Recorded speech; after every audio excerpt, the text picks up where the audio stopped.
such a time as this. And welcome back to For Such a Time as This, the place where there is no such thing as a silent witness. Here we will continue to look at critical race theory, the social justice movement, white guilt, white fragility, and it dawned on me. As I look at the social justice, this movement, and white guilt and stuff, it dawned on me. I've seen this before, and I'm upset. It's taken me this long. Let me set the biblical stage for our video today.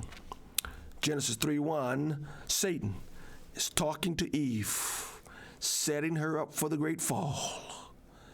He said to the woman, did God actually say, "You shall not eat of any tree in the garden"? The woman said to the serpent, "We may eat of the fruit of the trees in the garden, but God said, you shall not eat of the fruit of the tree that is in the midst of the garden, neither shall you touch it, lest you die." But the serpent said to the woman, "You will not surely die. For God knows that when you eat of it, your eyes will be open and you will be like God, knowing good from evil." No, God is withholding from you. He knows that when you eat of it, you will be like him. That was a truth. It was a half-truth, which turned out to be a vicious lie. Yes, she now is like God, but there was a price to pay. And so what Satan literally had to do, he had to create a wanting in Eve. He had to create something to make Eve think that she was missing out, that somehow she was having less than she ought to have had, i.e., he took away her peace, he made her anxious, he created in her a desire, so she was no longer happy where she was. And the second verse, 2 Corinthians chapter 2, starting at verse 5, Paul is talking to the church of Corinth. "Now, if anyone has caused pain, he has caused it not to me, but in some measure, not to put it too severely, to all of you. For such a one, this punishment by the majority is enough. So you should rather turn to forgive and comfort him," typo there, "or he may be overwhelmed by excessive sorrow. So I beg you to reaffirm your love for him. For this is why I wrote, that I might test you and know whether you are obedient in everything." What do you mean obedient in everything, Paul? "Anyone whom you forgive, I also forgive." Now he introduces the concept of forgiving. "Indeed, what I have forgiven, if I have forgiven anything, has been for your sake in the presence of Christ." Why are you talking about forgiveness in the midst of pain, Paul? Why in the presence of Christ? Verse 11, "So that we would not be outwitted by Satan, for we are not ignorant of his designs. We are not ignorant of his schemes." Did you get it? If anyone has caused pain, the issue is pain. Not to go too far. And then in the midst of pain, what are you supposed to do? Forgive. And why do you forgive? In the presence of Christ, why do you forgive? So that you would not be outwitted by Satan.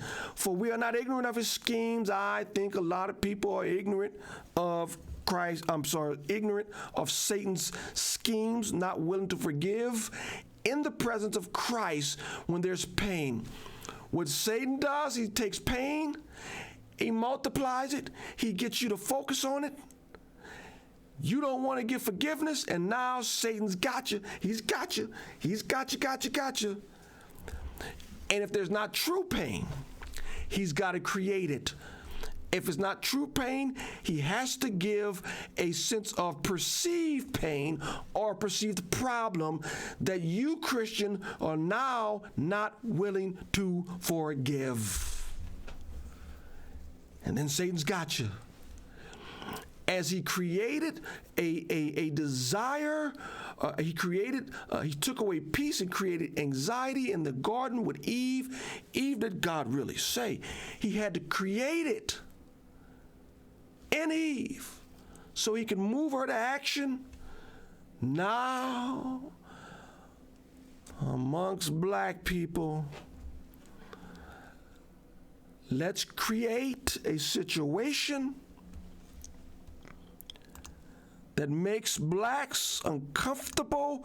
Let's create, even if it's not true pain, let's create perceived pain. Police are killing unarmed black men. Systemic racism. And let's do it on both sides. Let's create this thing called white guilt, white privilege. And it's not going to stop. The perceived pain is going to keep going and going. Now, underneath that, watch this clip. It is an organization of Mosaic at Trinity Evangelical Divinity Schoo, and this teacher, I'm not going to say Bible teacher, a teacher is now going to explain to you, black people, explain to you, white people, how trauma, how pain is historical. You can pass it along through the DNA. You heard me. Pain is now in the DNA. Look at this.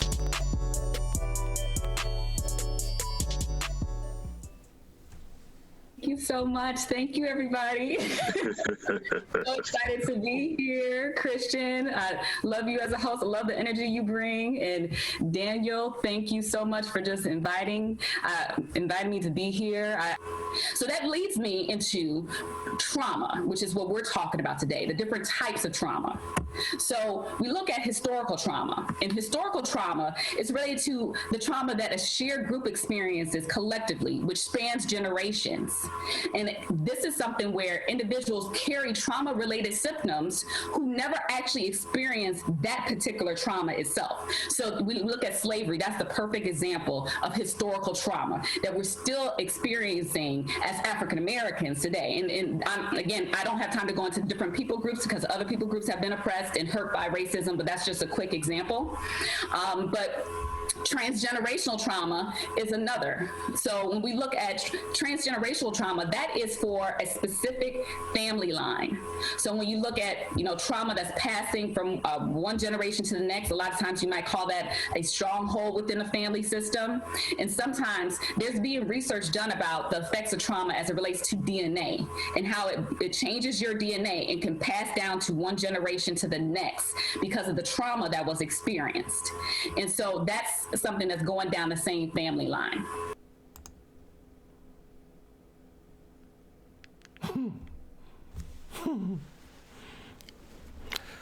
Let's keep it Christian here. That's a bunch of horse manure.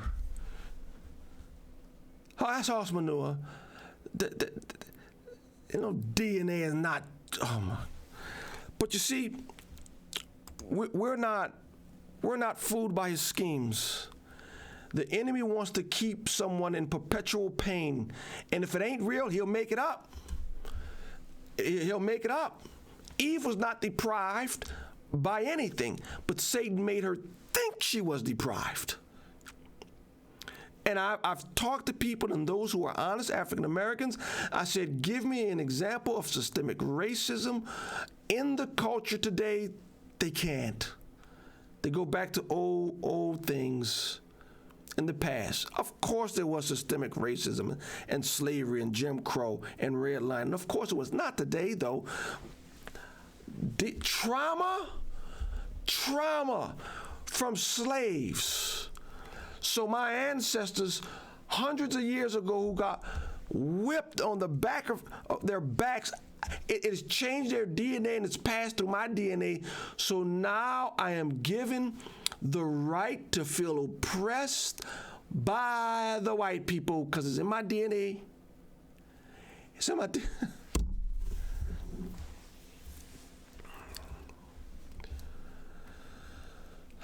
Don't focus on the pain. That's what Satan wants. Don't focus on it, because he'll get you to focus on it whether it's real or perceived. Oh my goodness.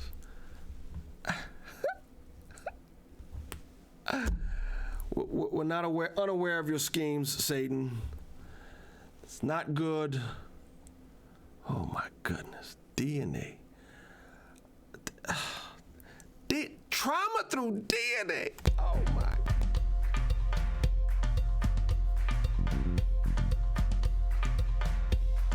For such a time as this,